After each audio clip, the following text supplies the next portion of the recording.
ଆରେ ତା ପରିବାର ତାର ବନ୍ଧୁବାନ୍ଧବ ସମସ୍ତେ ନିୟୋଜିତ ହେଇଛନ୍ତି। ସୁକାନ୍ତ ବାଜିକି ଡାକିଛନ୍ତି। ବାବୁରେ, ସୁକାନ୍ତ ବାଜି ତାର ଆସିଛି ପରିବେଷଣ କରି ତୁମମାନଙ୍କୁ ପଚାରିବେ। ଆରେ ବାପା ତ ନଏ, କୁଆଡ଼େ ଯାଉଛୁ? ବାଟରେ ପଚାରିବେ କୁଆଡ଼େ ଯାଉଛୁ? ନା ସେ ରାମଦାସ ବାବା ପରିସରରେ ସୁକାନ୍ତ ବାବା ଆସିଛନ୍ତି, ଆମେ ଯାଉଛୁ ପ୍ରବଚନ କି ସତସଙ୍ଗ ଟିକେ ଶୁଣିବୁ, ପ୍ରଭୁଙ୍କ କଥା ଟିକେ ଶୁଣିବୁ। କିନ୍ତୁ ତୁମେ ଆଜି ନଈ ପାରି ହବାକୁ ଯାଉଛ, ଗୋଟେ ଡଙ୍ଗାରେ ବସିଛ। ଡଙ୍ଗାରେ ବସିକିରି ନଈ ପାରି ହବ, କୁଆଡ଼େ ଯିବ? ନା ମୁଁ ସେ ଅମୁକ ବନ୍ଧୁ ଘରକୁ ଯିବି। ବସ୍ରେ ବସିଲ, ଆରେ କୁଆଡ଼େ ଯିବୁ? ଆମେ ଟିକେ କଟକ ଯିବି। ଏଇସବୁ ଜୋର କଥା। ଜଣେ ପଚାରିବ, ବାପା ଧନ, ଏଇ ତମେ କୁଆଡ଼େ ଆସିଥିଲ? ଆରେ କାହିଁକି ଆସିଛୁ ମନ କିସ ନେବା ପାଇଁ ରେ? କାହିଁକି ଆସିଛୁ ମନ କିସ ନେବା ପାଇଁ ରେ? କାହିଁକି ଆସିଛୁ ମନ? ଆସିଅଛୁ ଲଙ୍ଗଳା ତୁ, ଆସିଅଛୁ ଲଙ୍ଗଳା ତୁ, ଯିବୁ ଶୂନ୍ୟ ହୋଇ ରେ। କାହିଁକି ଆସିଛୁ ମନ କିସ ନେବା ପାଇଁ ରେ? କାହିଁକି ଆସିଛୁ? କୁଆଡ଼େ ଆସିଛୁ କହିପାରିବ? ତୁମେ ଏ ଦେହ ଧାରଣ କାହିଁ କରିଛ କହିପାରିବ? କହିବ ତମେ ମାତୃଜନୀରୁ ଆସିଲ। ଆରେ ତମେ କ'ଣ ଆଇଥିଲ ଖାଲି ଖଟିବ, ଖାଇବ, ହଗିବ, ଭୋଗିବ, ମରିବ? ଏଇଥିପାଇଁ ତମେ ଆସିଥିଲ କି? ଭାଗବତ ପଢିଥିବ ସମସ୍ତେ, କ'ଣ ଲେଖା ହେଇଛି? ଅନେକ ଜନ୍ମ ଫଳେ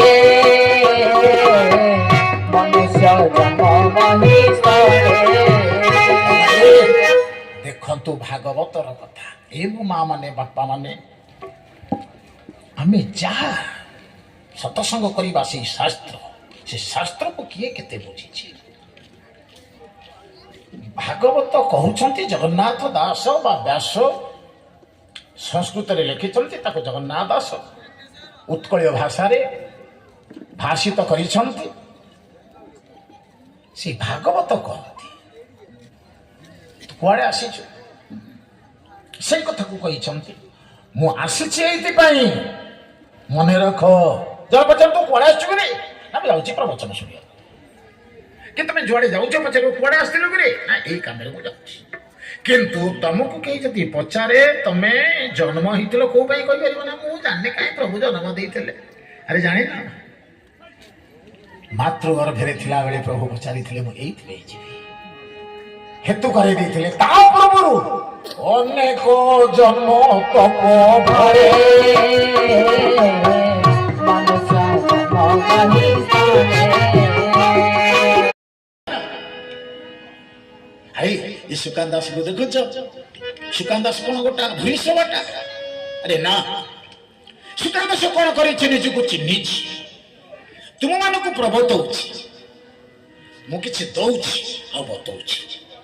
ତେଣୁ ତମେ କହିବ ଦେବତା। ମା ବାପା ହଉଛନ୍ତି ଦେବତା, ଯିଏ ଦେଲେ ଆଉ ବତେଇଲେ ଦେବତା ଦେବତା। କିନ୍ତୁ ଏ ମୋ ମା ମାନେ, ବାପା ମାନେ, ତୁମେ ଯଦି ଗୋଟେ ଛୋଟ ଛୁଆଟିଏ ଜନ୍ମ କରିଥିବ, ସେ ବଡ଼ ହେବାକୁ ମର୍ଡର କଲା, ଆଡୁ ସାଡୁ ଅଭକ୍ଷ ଭକ୍ଷଣ ଭକିଲା, ଚୋରି କଲା, ଦଙ୍ଗାମି କଲା, ପୁଳାଏ ମଦ ଖାଇଲା, ସେ ଭୁଲଟା ତମର ପୁଅର ଦୋଷ ନୁହେଁ। ପିତା ମାତା ସଂଯୋଗ କାଳେ ବିହିତା ଦେଖିଲା କପାଳେ।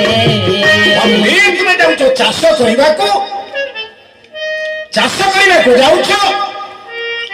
ଯେତେବେଳେ ଚାଷ କରୁଛ ତମେ ବିରି ପକଉଛ, ସେ ବିରି ହବ। ମାଣ୍ଡିଆ କ'ଣ ହବ? ମାଣ୍ଡିଆ ହବନି। ପିତା ମାତା ସଂଯୋଗ କାଳରେ ଯିଏ ଯାହାଟା ଚିନ୍ତା କରିଥିବ ସେଇଭଳିଆ ସନ୍ତାନଟି ହବ।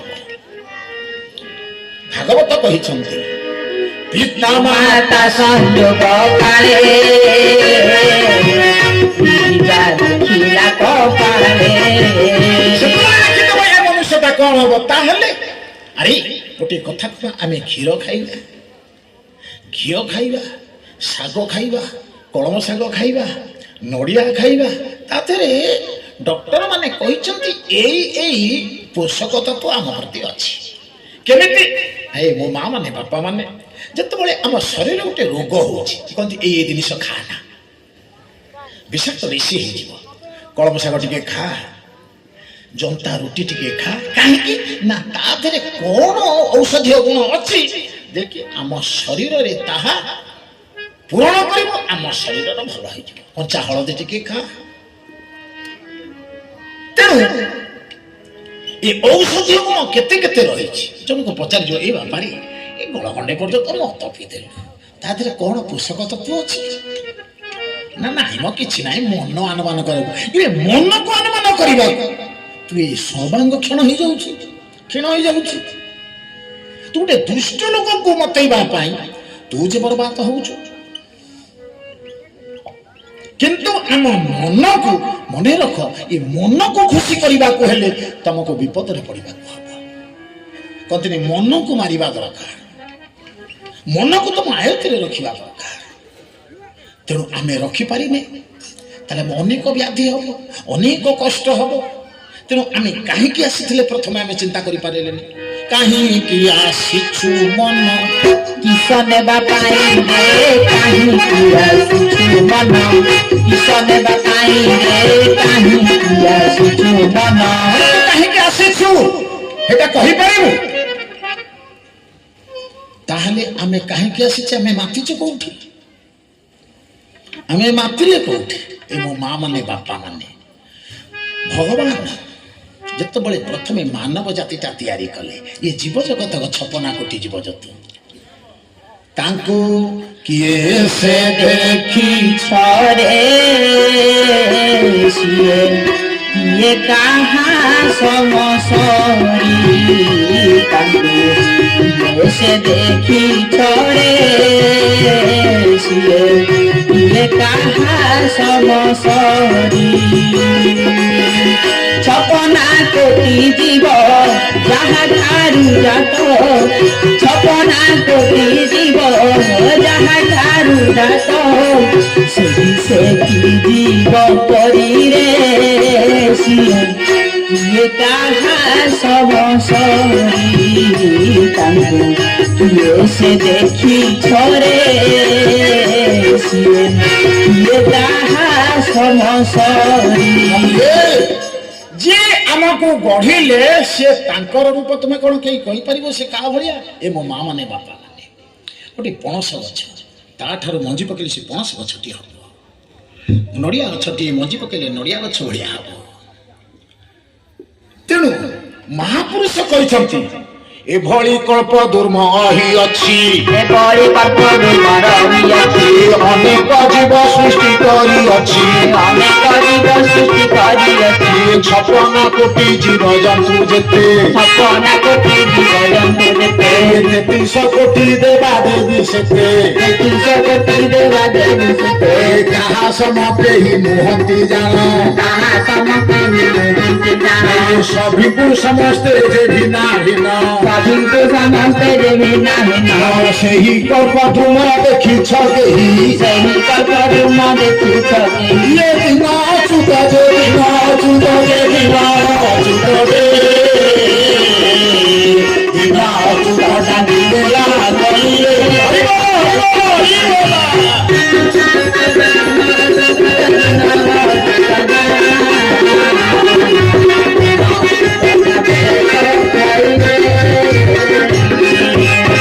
ବାବୁରେ ସେ ଏଭଳିଆ ଗଛଟି, ସେ କୋଉ ଭଳିଆ ଗଛଟି ଜାଣିଛ? ସେ ଏଭଳିଆ ଗଛଟି 56 କୋଟି ଜୀବଜନ୍ତୁ ତିଆରି କରିଛି। ସେ ତାଙ୍କ ଉଦରରେ ସମସ୍ତେ ସୃଷ୍ଟି, 33 କୋଟି ଦେବାଦେବୀ ମାନେ ତାଙ୍କରି ଠାରୁ। ଆରେ 56 କୋଟି ଜୀବଜନ୍ତୁ, 14 56, 14 କୋଟି କି ଚଲା ଅଚଲା ଉଡ଼ା ବୁଡ଼ା, ଇଏ ହଉଛନ୍ତି 14 56 କୋଟି। ବାବୁରେ 33 କୋଟି ଦେବାଦେବୀ, ତା ଦେହରେ ଅପାଣିଆ ଦେବତା ଅଛନ୍ତି, ପାଣିଆ ଦେବତା ଅଛନ୍ତି, ପାଷାଣ ଦେବତା ଅଛନ୍ତି, ହଉଛନ୍ତି 33 କୋଟି।